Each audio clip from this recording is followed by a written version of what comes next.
At the second World Endurance Championship race of the season, Lucas Di Grassi, Loic Duval and Oliver Jarvis achieved their first combined victory for Audi. But it was a long, hard fight and a dramatic race. The trio are now looking forward with confidence to this year's climax at Le Mans. But now, let's have a look at the race in Spa. Among the 58,000 spectators was Matthias Müller, chairman of the Volkswagen AG and the managing director of Audi AG's technical development, Dr. Stefan Knirsch. Having qualified in positions 4 and 6, both R8s tried to put pressure on the leaders from the very start. In the first curve, Di Grassi, with the start number 8, overtook Conway in the Toyota, and Treloyer in the Audi 7 caught the second Toyota, driven by Buemi. Shortly after the Eau Rouge, Treloyer then overtook Conway, putting Audi behind both Porsches in positions 3 and 4. About an hour later, Toyota starts fighting back to battle it out for the leadership, Buemi clashing here with Di Grassi. In the meantime, the Porsche with the number 2 develops hybrid problems and falls right back, and after Buemi is able to pass Treloyer in the Audi, this is now a fight for second place, a fight which Di Grassi initially loses. After another hour, Porsche once again runs into problems. Leader of the field, Timo Bernhard, has to drive almost an entire 7-kilometer circuit with a damaged tyre, so Audi and Toyota take advantage and overtake. But Audi too gets into trouble a little later. Treloyer in the R18, who had in earlier rounds already complained about car vibration, and after a quick inspection was pulled into the box, losing precious time on the leaders. We saw that something had broken under the car, and we knew we definitely had to replace it. The biggest problem is the Eau Rouge, where the forces are so strong that the car gets shaken around too much. In the end, it's enough for 5th place for the trio Fessler, Lotterer and Treloyer. But the real decisive part of the race takes place some 2 hours before the end. The Japanese driver, Nakajima, for Toyota is way ahead when engine failure sends him out of the race. It was only Audi with the start number 8 who completed the Ardennes roller coaster ride with negligible problems. Oliver Jarvis won with a lead of 2 laps. A great win for which the trio have been waiting for a long time. It's a first win for myself and Lucas in the World Championship, so we've got the monkey off our back. Now it's time to go to Le Mans and repeat it. With this victory under their belts, Audi can now begin their preparations for the season's highlight, the 24-hour race at Le Mans.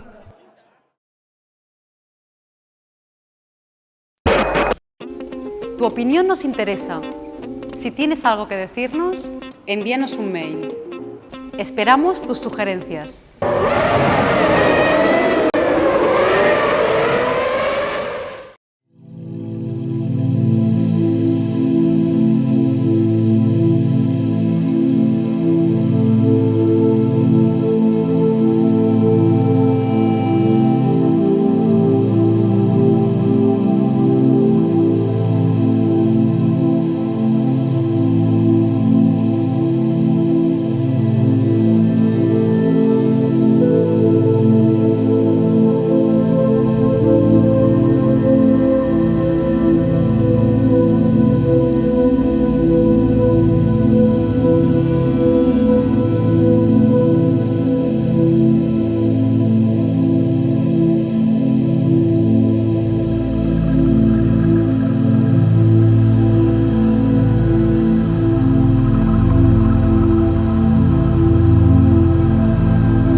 才是我要的。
Ladies and gentlemen, please welcome five-time 24 Hours of Le Mans class winner and legendary Corvette racing driver, Oliver Gavin.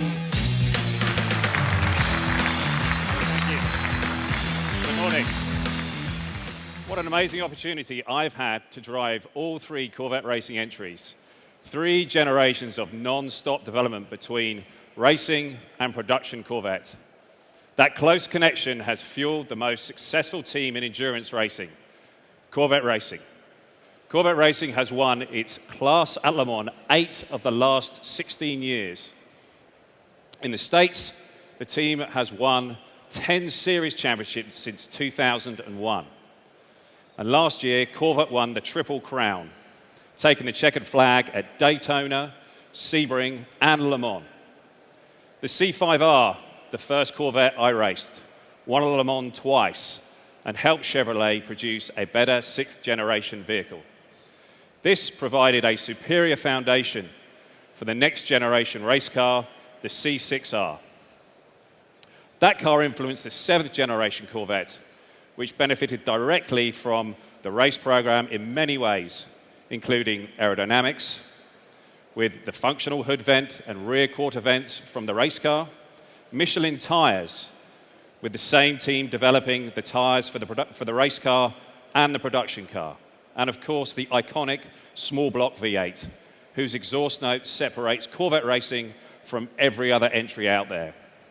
The story continued with C7R, which was co-developed with the most capable production Corvette ever, the 659 horsepower supercharged Z06, which actually produces 100 more horsepower than my race car. Now Chevrolet is introducing the next chapter by paying tribute to one of Corvette's first racing successes. Ladies and gentlemen, here is the 2017 Corvette Grand Sport.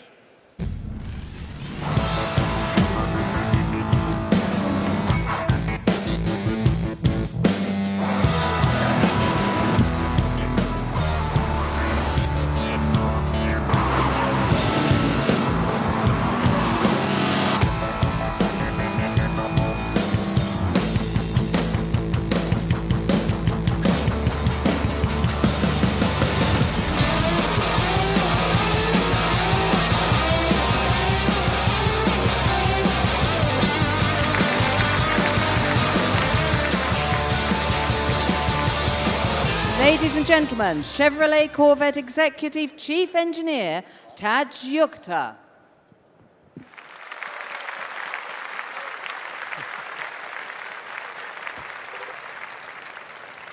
Hello and welcome, everyone. Oliver, it's great to see you. And you. Great to see you, Tash. What do you think of our new baby, the Grand Sport? I think it's fantastic. Love the color. Love the interior. It's awesome. Well, many of you may know, Oliver has already started his racing season. He was actually behind the wheel of the number 4 C7R earlier this year when he took the checkered flag at the Rolex 24 Hours of Daytona. Just meters behind him was his teammate, Antonio Garcia, in the number 3 C7R. It was the closest finish in Daytona's history. Think about it. After 24 hours, more than 4,000 kilometers of racing, the two Corvettes were only 0.034 seconds apart. Unbelievable that you were allowed to race right to the finish. What a spectacle and unbelievable job. Oh, it was fantastic. I mean, it was full-on, flat-out racing, super intense. Loved every minute of it, but delighted to get the victory. You did us proud. Awesome job. Thanks, Taj. Everybody.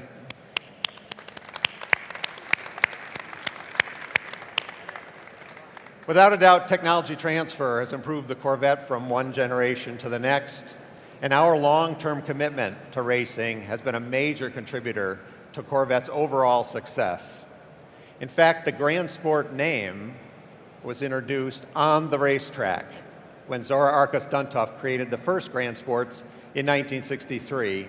They were designed specifically for racing.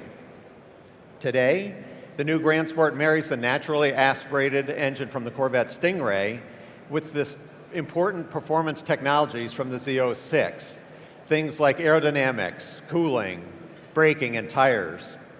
The result is an incredibly capable car both on the street and on the track. The president of General Motors, Dan Ammond, and our executive vice president, Mark Royce, both very accomplished drivers in their own right, have been in this car around the Nürburgring. Not a typical courtesy drive, but full speed, full tank of fuel, and when they got out, they said the car made them feel like Oliver Gavin himself. The Grand Sport's powertrain is a direct injected V8 LT1, 343 kilowatts or 466 horsepower. It includes a standard dry sump oiling system, dual mode exhaust, and the most robust cooling package we've ever put in a normally aspirated Corvette. The gearbox choices are a 7-speed manual with active rev matching or an 8-speed paddle shift automatic. Like the C7R, the Grand Sport features a wide body design with dramatic fender flares to cover the enormous Michelin tires. We have 285/30 ZR19s on the front, 335/25/20s in the back. The standard Brembo brakes include extremely functional, dedicated air cooling ducts. Also standard is magnetic ride control and electronic limited slip differential, and a front splitter and rear spoiler to dramatically reduce lift. And for the first time, the Grand Sport will be available with our Z07 package, which introduces carbon ceramic brakes and Michelin Pilot Sport 2 Cup tires. Also available is the most extreme aerodynamic package with larger front splitter and a very big rear spoiler to give us true aerodynamic downforce and awesome performance on the track. Very benign handling and maximum cornering Gs of up to 1.2 we've measured. Acceleration is equally impressive, 0 to 100 kilometers an hour in just 3.9 seconds. In fact, this car on our Milford test track back home in Michigan is only 0.6 of a second behind the lap record set by the previous generation ZR1. That's an incredible benchmark given that the ZR1 has a nearly 130 kilowatt or 180 horsepower advantage over the Grand Sport. The Grand Sport is going to be available in the United States this summer and in Europe this fall, and it will be available in both coupe and convertible body styles. There'll be a big range of personalization options, including 5 stripe packages, fender hash marks, and 6 different color choices. This model that we're showing here is called the Grand Sport Collector Edition. It features Watkins Glen gray metallic paint with tension blue hash marks, and full-length black stripes. The inside is really nice. It's wrapped in exclusive tension blue leather and suede. Before you come up and take a closer look at the Grand Sport, I have 2 other announcements. First, Chevrolet is bringing the all-new 2016 Camaro to Europe. The 6th generation Camaro provides a faster, more nimble driving experience enabled by a new, lighter architecture. It's at least 90 kilograms or 200 pounds lighter than the previous generation. There'll be a broad powertrain range. It'll be available with a turbocharged 2-liter engine with an 8-speed automatic, or a 6.2-liter LT1 V8 with a 6-speed manual or an 8-speed automatic. Today we are announcing that the base price of the Camaro will be 39,900 euros, and it will be available in Europe in June of this year. Second, Geneva marks the European debut of the Camaro convertible, which will go on sale in Europe later this year. It will be the only convertible in the segment to offer fully automatic operation with a hard tonneau cover, the capability of opening and closing at speeds up to 50 kilometers an hour or 30 miles an hour, and you can remotely operate the top with the key fob. Ladies and gentlemen, before I let you come up and take a closer look, I'd like to introduce a few members of the Corvette team who are here, traveled with us to be here with you today, and will be joining us on stage. First is Harlan Charles, our product marketing manager. Next to him, Ryan Vaughn, who's the director of interior design. And then finally, vice president of global design, Ed Welburn. Thanks for being here, Ed. So now I'd like you all to come up and take a closer look at the 2017 Corvette Grand Sport.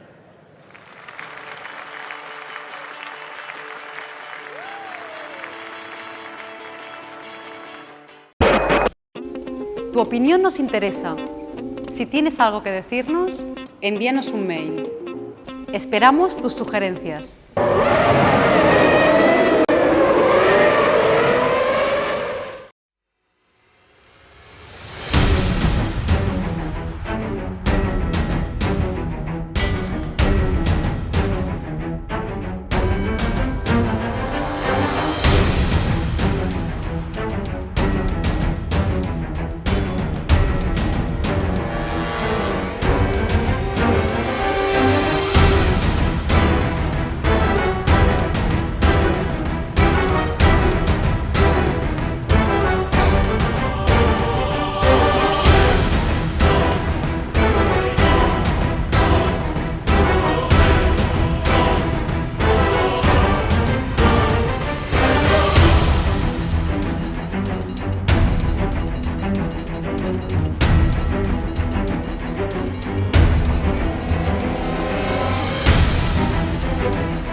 You know, it's very cool walking around a show like this and seeing all the different cars, and people's tastes vary so much from, you know, something very simple to something very elaborate. So it's great to see all the different variety of cars in a place like this. So I've really enjoyed walking around, seeing everything from the custom cars to the very nice booths like, you know, ST and KW suspension. So looking forward to hopefully coming back sometime.